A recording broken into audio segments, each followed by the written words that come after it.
So while I'm setting up, if people want to move to the side of the room where they can see the slides, you should feel free to do that.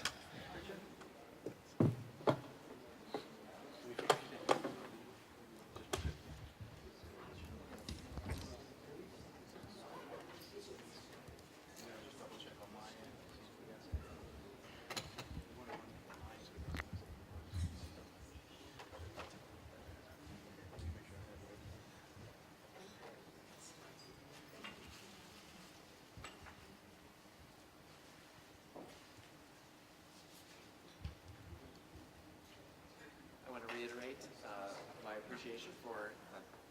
my appreciation for your invitation to come and talk with you today as we try to elaborate the exciting things that are happening in ALS genetics. And I realize that many of you may not be going to Hamali's website to surf that interactive data, but as someone working in the field, it's a tremendous coup. It took a lot of work and will be a very valuable resource to the ALS community moving forward. So I would like to talk about ALS in the age of genomics. You've heard a lot already today about all the different genes that are involved in ALS. And I want to go back to the very first slide that Hamali showed you, which is a model for how we think about using genetic information to develop therapeutics. And so it begins with some sort of sequencing to identify all of the abnormalities, figuring out which ones might cause the disease or contribute to the disease. And then, as you see on the right-hand side here, compare these across multiple people, find out the pathways that are abnormal in the cells, figure out whether we can find a drug that would repair those pathways. And one of the messages that I'd like you to leave with today is that emerging therapeutic ideas are actually allowing us, in some respect, to short-circuit this model and be able to go right back to the exome or genome sequence itself, find the mutation that's causing the disease, and actually target that particular mutation. And so we would be actually knocking it out, stopping it at the beginning, and not really caring what happens downstream because we are able to intervene at the level of the gene as opposed to everything that happens after the gene.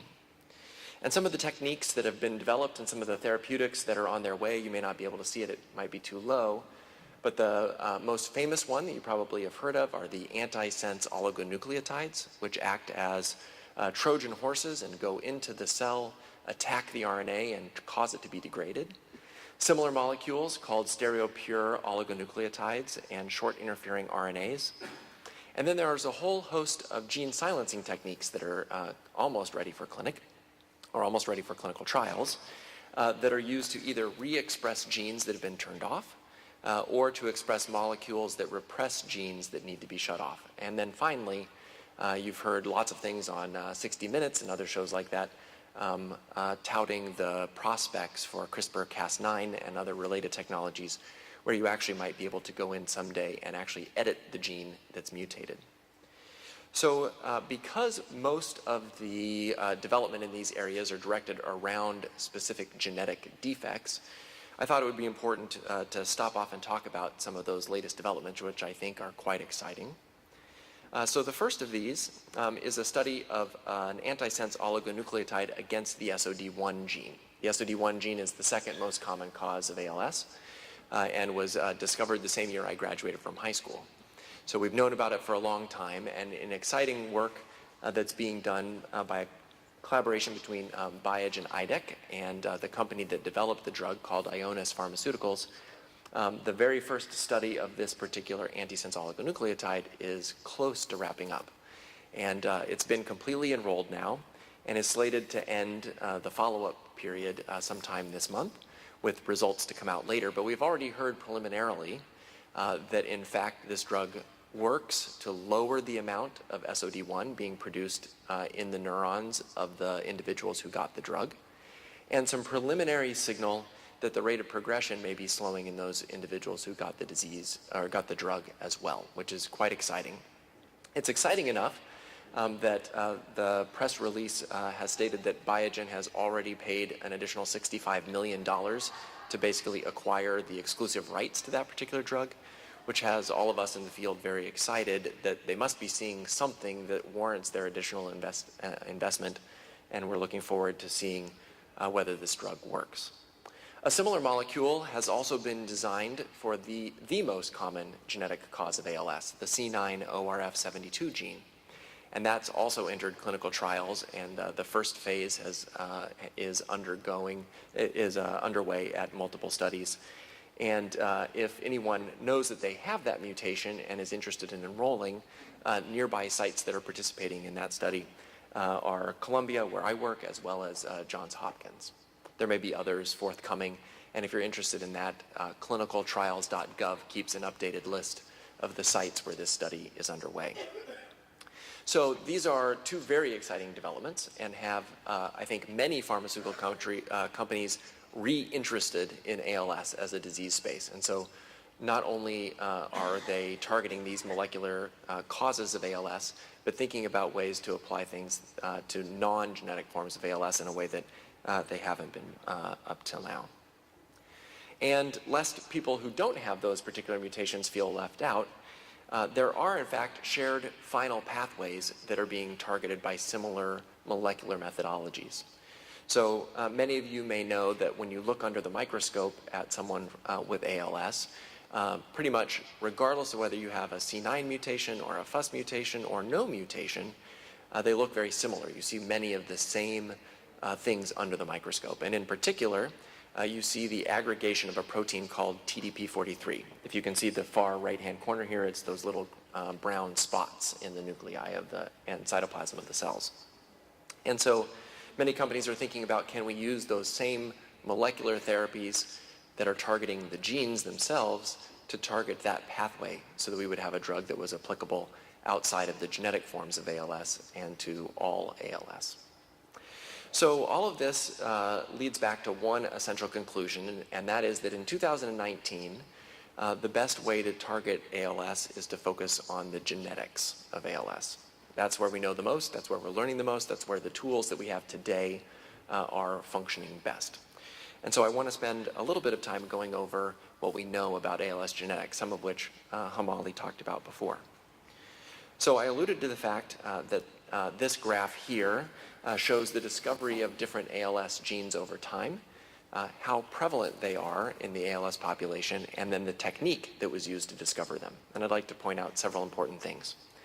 So the first of these is that the first one was identified in 1993. That's the SOD1 gene, and it's the second most common form. And yet, since then, there have been a discovery of some 36 additional genes that we know cause ALS. There are probably an additional 60 or so that are associated with ALS, but where the details and the evidence is not quite at the level where I would say it's causative. One of the inflection points here is in the year 2000, when the Genome Project first published the draft human genome. And that really accelerated the pace of ALS gene discovery. And so you can see kind of there with the ALS2 dot, there starts to be a little uptick in the number of genes discovered, and over the course of the next couple of years, we ended up with a total of 6. And then a technique called next-generation sequencing was invented that allowed us to do essentially all of the genes in the genome simultaneously, or hundreds of them at a time. And that really accelerated the discovery. And so that's where FUS and optonurin are, and there's another uptick in 2010, and basically we see kind of a exponential growth in the number of genes discovered causing ALS. And or at least I find it very exciting that the fact is we're discovering a new ALS gene basically every 2 or 3 months now, and that continues to be true. I was worried I was going to have to revise that to say that it was every 3 or 4 months, but just earlier this week, we learned about a new gene called LG-ALSL, which I'll discuss in just a moment because it comes from our work, and then another one just a couple of days ago called GLT8D1. So we're continuing on track and discovering additional genes on average once every 2 to 3 months, which is very exciting. And the reason it's exciting is because we're starting to see emerging patterns. So that, and these emerging patterns are telling us which pathways in the majority of ALS patients are disrupted and giving us ideas about where to design those molecular therapies. So some of the different driver mechanisms or those pathways that are starting to emerge as we accumulate more and more genes and learn more about what they do include the ability of a cell to regulate and recycle proteins. So proteins are like little machinery, and like most machines, they break down and need fixing. And the cell has special ways of dealing with those so that the metal, as it were, from the machine gets recycled. Things that can be repaired get repaired, and those that can't go to the scrapyard and they get recycled. Same happens to proteins. But in ALS, it's becoming quite clear that the ability of the cell to recycle those abnormal proteins, the ones that are worn out or broken, is disrupted. And so they can't do that, and they stick around, and the scrapyard basically takes over the cell and probably contributes to its death.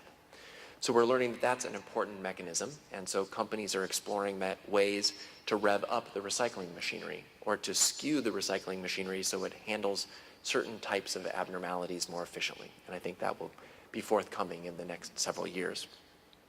We're also learning that the ability of the neuron to send supplies to the very, very distal end of the axon where it joins up with the muscle is very important, as well as the ability to ship, in particular, small little things called endosomes, which are also important. And then finally, one of the other pathways is RNA metabolism, so the ability of a cell to regulate which genes are turned on. Of the genes that are turned on, which of those are getting highly and efficiently used and which ones are getting slowed down and maybe stalled, things like that. And then, excitingly, those two new genes that I just mentioned have actually identified a pathway that hasn't yet been implicated in ALS in any studies that I know of, and that is the cell's ability to take carbohydrates, stick them onto proteins that need those carbohydrates to do their function. And both of the genes that I mentioned actually play a role in that, opening up a potential new cause of ALS, a new pattern of pathways causing ALS. The other thing I would like to point out, going back to this slide, are the colors, which tell you about how the discovery of the genes were made. So it used to be that you had to painstakingly get large families, look through and figure out which regions of the genome were present in each of the people with the disease but missing from the other people, and then go through that entire region and look at every single part of the genome in that region to try to find the abnormality. That's the blue genes, and those were found with very painstaking labors.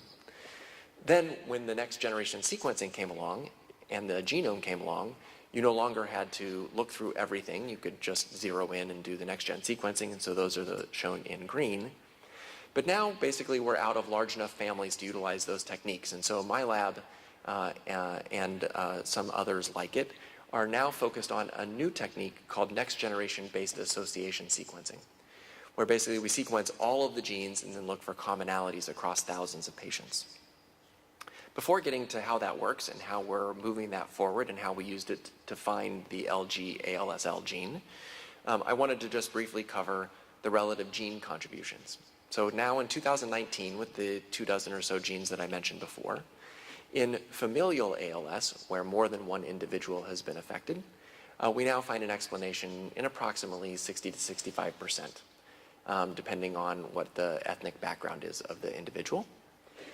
When we look in people who have sporadic ALS and no family history, we still find, on a rare occasion, mutations in those same genes.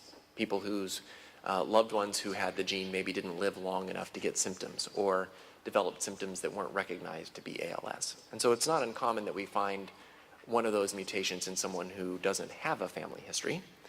But I think what you'll appreciate from this pie chart on the right is that we don't find a genetic abnormality in 90% or so of patients who don't have a family history. So what's going on with those individuals? And I would say that's the most common question that I get asked as an ALS doctor. Like, why me, doc? No one else in my family has had this. You did the big gene panel and you didn't find anything. How is it that I still got the disease? So I think I'd like to illustrate how we think ALS is happening in sporadic disease. So this is the functioning motor neuron. And there are a number of ways to cause it to deteriorate. So the first of these show up in the gene mutations that we've just been talking about. So there is a major genetic problem, like the C9orf expansion, or a mutation in the SOD1 gene or the TDP43 gene. And that mutation is so disruptive to the protein, so bad for that protein, that it's going to cause the cell to fail at some point and lead to ALS. And most of the time, because the mutations are so bad, enough people in a family will come down with symptoms and it'll be recognized as familial ALS. How else could you get ALS? So instead, as Hamali alluded to, you could have minor genetic problems. These minor genetic problems might not be enough all by themselves to cause disease, but if you accumulated several of them, a couple from mom, a couple from dad, then you would be susceptible to developing disease as they all piled on and were enough to overwhelm the cell's compensation mechanism.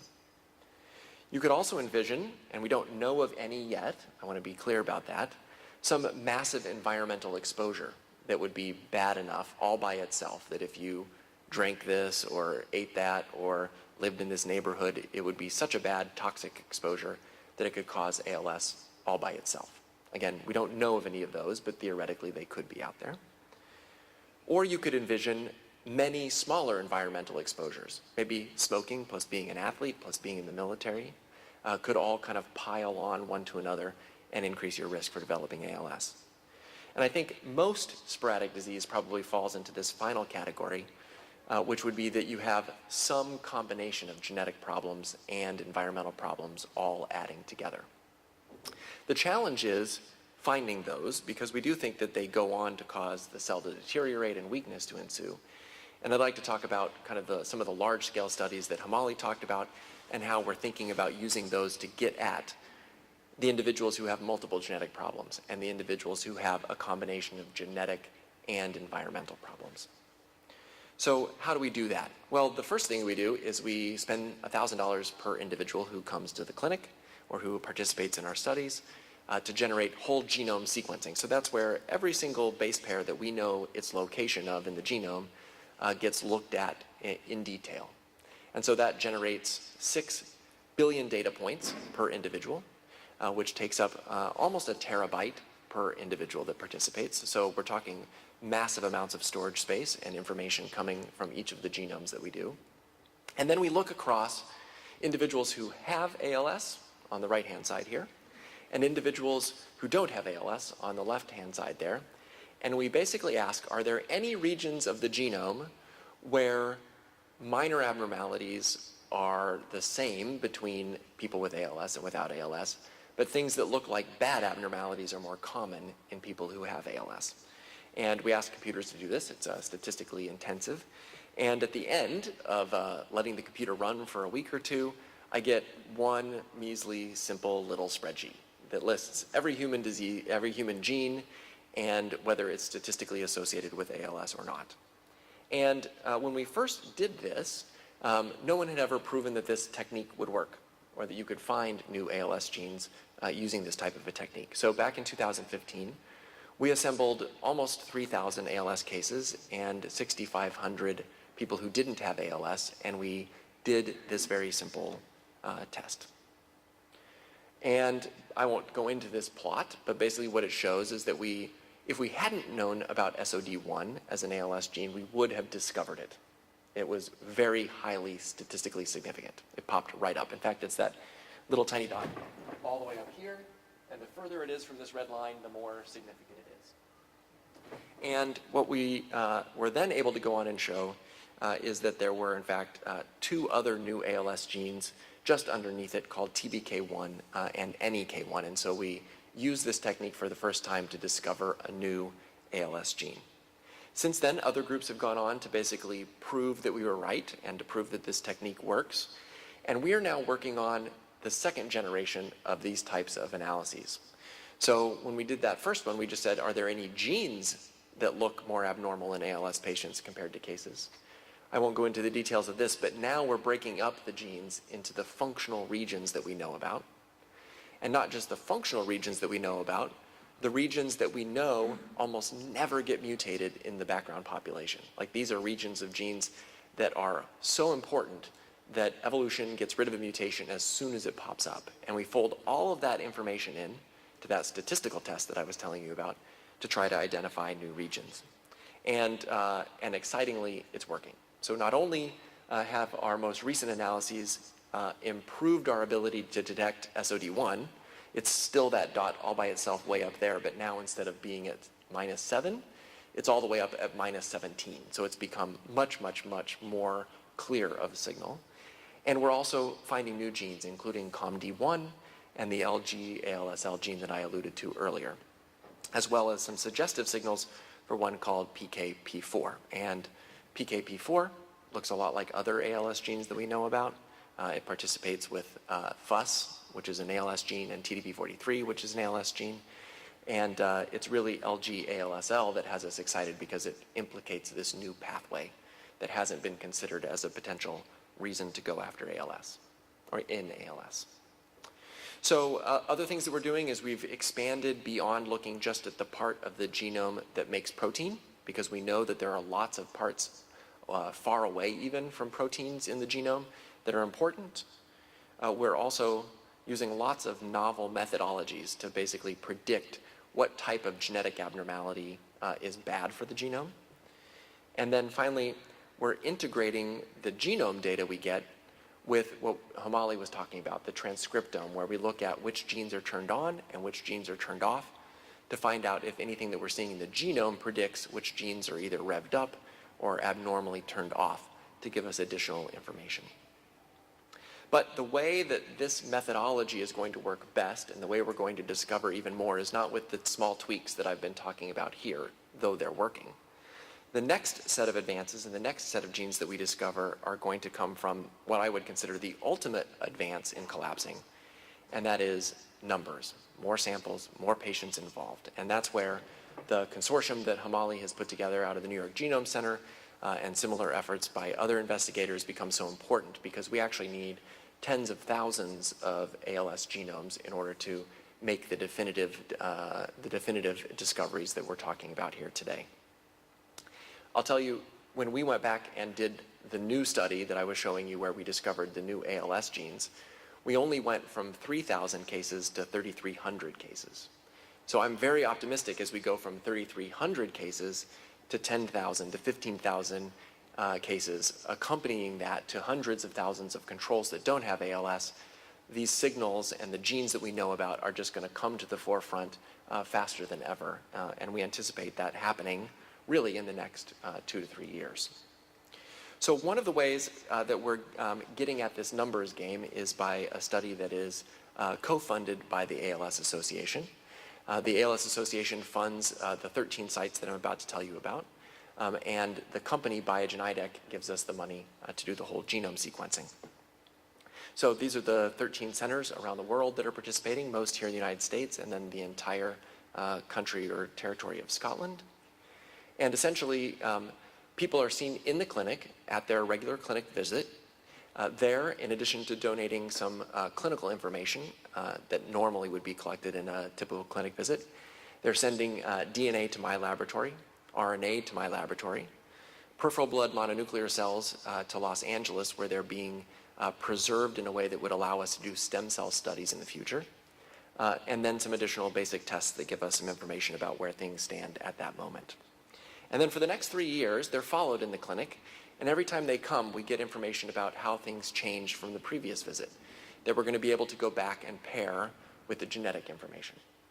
So that will not only allow us to ask who gets ALS, but be able to ask who is at risk for a certain type of ALS or a rate of progression within ALS, and be able to look for genetic modifiers there.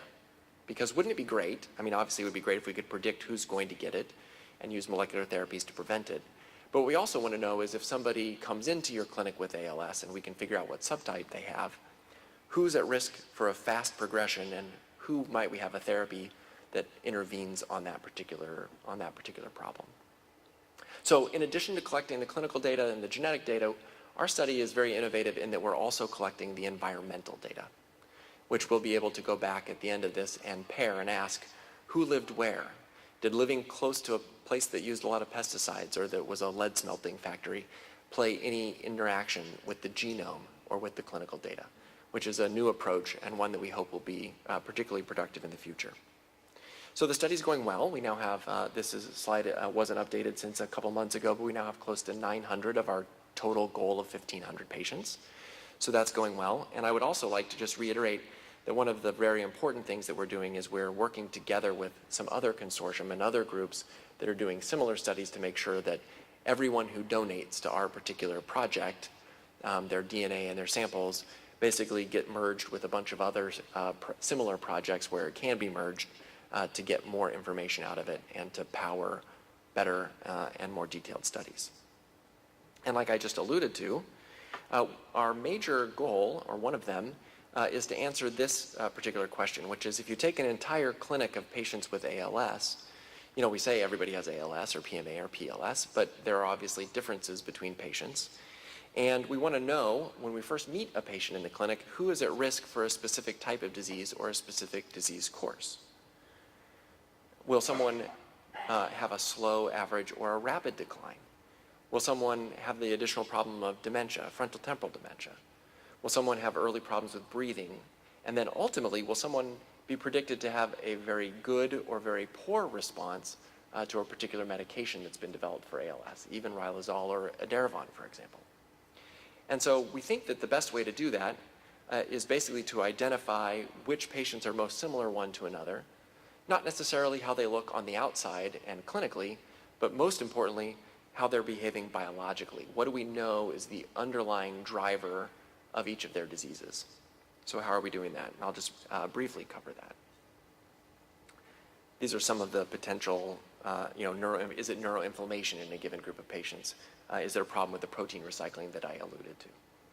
And then, of course, eventually what we'd like to do is develop drugs that target each of those different pathways so that the right patient, so the neuroinflammation patient gets the neuroinflammation drug and not the protein recycling drug, and vice versa. So how do we find these biological subgroups? Well, so one way we can do it is we can do computer analysis of clinical data, and that's something I'll show you in a second. We can also do biomarker discovery efforts, and some of you have probably given more pints of blood than you'd care to remember for those types of studies, where we basically use those body fluid constituents to try to figure out what's going on biologically in the person, to try to figure out which pathways might be wrong. And just a brief overview of some of the advances that have been made, not in my lab, but in others. Back in 2009, this machine learning algorithm was asked to look at a cohort of 1,500 ALS patients, and it was able to discern essentially 5 different subgroups, things that the clinician couldn't see at the bedside, just based on their clinical data. And it was able to predict who was at risk for a very fast disease progression and who was at risk for very slow disease progression. Didn't do much better than the clinician rating of those patients, however. So now, advanced almost 10 years, and now those same machine learning algorithms have been used to analyze 12,000, actually not the exact same algorithms, but similar algorithms, more advanced algorithms have been used to analyze now 12,000 patients, so 10 times as many individuals. And you can see that basically the number of subgroups has increased, that the computer can discern. And not only that, but the accuracy of predicting how those patients will do 6 to 9 months later is really quite good. So these are very exciting things that are emerging, that are giving us hope that our clinical trials can be better, that our ability to counsel patients on what to expect will be better, and that's all very, very helpful. Some of this, as Hamali alluded to, is about data promulgation, getting it out into the hands of people who can work with it. And one of the important things that we're participating in is the idea of crowdsourcing from people who don't even know about ALS, but who are using data science in other fields to try to tackle their own problems and maybe then encourage them to use it in ALS. And so the first crowdsource kind of hackathon to see if we could predict how ALS patients would do was published in 2015, the DREAM Phil Bowen ALS Prediction Prize for Life challenge. You may have heard of it. And basically, when they took a look at just clinical data alone, the prediction model was able to do a pretty decent job of predicting how patients would do. And we're actually excited to announce that we're gearing up for a DREAM Challenge 2.0, which will have a similar number of subjects, but now people who participate will have access to all that genomic data that I was telling you about, to be able to fold that in and be able to look for regions that influence the disease progression and predict disease progression in a way that maybe my team hasn't thought of or Hamali's team hasn't thought of, because they study financial markets or they study logistics for the military or something along those lines. So we're very excited to see what comes out of that and what individuals are lured into ALS research as a result. And then, of course, we're looking for subgroups from biomarkers where we take the fluid and we look for some component in that fluid. And I just want to point out that here, basically there are 100 different studies doing this, probably several of which are taking place here in the Philadelphia area. From our GTAC study, we had one important question, which was very early on: could we discern C9orf72 patients from the genes that are turned on or off in their blood? And would that tell us something about their disease course? And so data that one of our postdocs just provided me with recently is actually quite encouraging.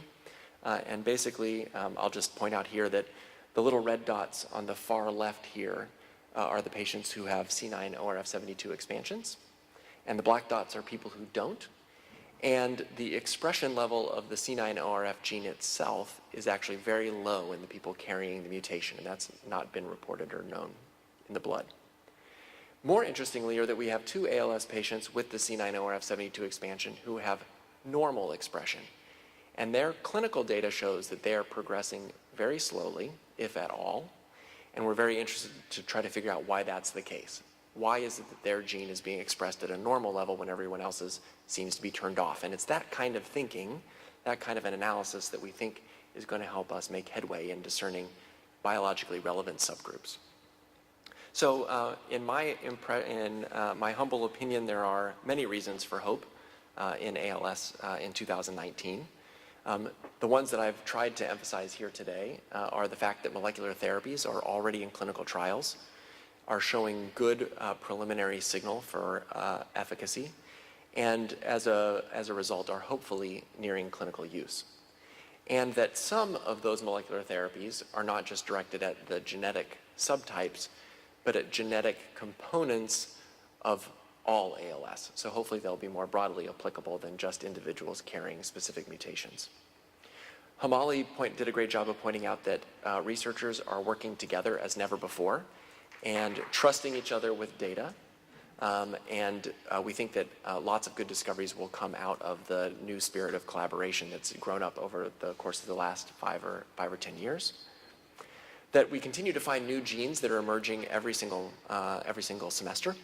And that as we compile lists of genes that are involved in ALS, we'll have better ideas of which pathways are the most important and which ones to go after with our drug targeting.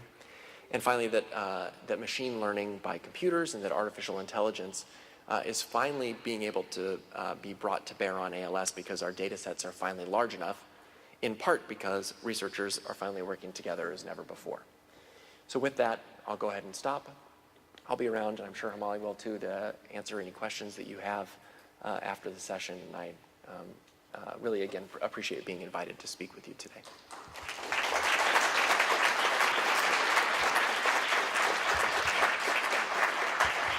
Pattern that you saw with SOD1 and autosomal dominant Yeah. type pattern. So most of the genes that are being discovered by burden testing, this new methodology that looks at sporadic ALS patients and finds regions that are there's an abnormal number of mutations, are sporadic patients. So we're finally being able to see signals in sporadic individuals of these risk factor genes that are contributing. So we don't have any families yet that we know of that have mutations in the LG-ALSL gene because the technique that we're using is specifically designed to find those that have a slightly lower penetrance, and so we don't expect them to show up in families. But they are dominant, meaning you only need one mutation in order to get the disease. So in that respect, they are similar to almost all of the other ALS genes. And it could be possible that families will emerge where it's a strong enough abnormality to cause the disease in multiple individuals. Matt, I have a related question. Finding combinations of genes that might be responsible. So given the massive sequencing effort that's going on in China, the effort to sequence every genome, so over 1 billion, is that going to be done independently, or is there any commitment to collaborate or obtain data? Yeah, so the Chinese are part of the Australian consortium, basically. So there's all of Europe, all the United States, we're collaborating. And then there's a New Zealand, Australia, India, China consortium that's working. And people are in talks about how to overlap that. One of the difficulties is getting the genomes out, right? So many of, like India, for example, won't allow DNA to leave. So I offered to sequence 1,000 Indian ALS genomes, and they said, that's very generous of you, but we're not letting the DNA out of the country. Send us the money instead, kind of approach. To, I think, prevent scientific colonialism, which, is a fair thing to do. And it's the same with the Chinese genomes. So I think in the end, everyone will pool things together and we'll learn some very interesting things. But, ALS in China is very different. The age of onset, average age of onset is about 8 years earlier, and the progression is much slower on average. So we have some very interesting things to learn about non-European ALS as different countries start to investigate their populations.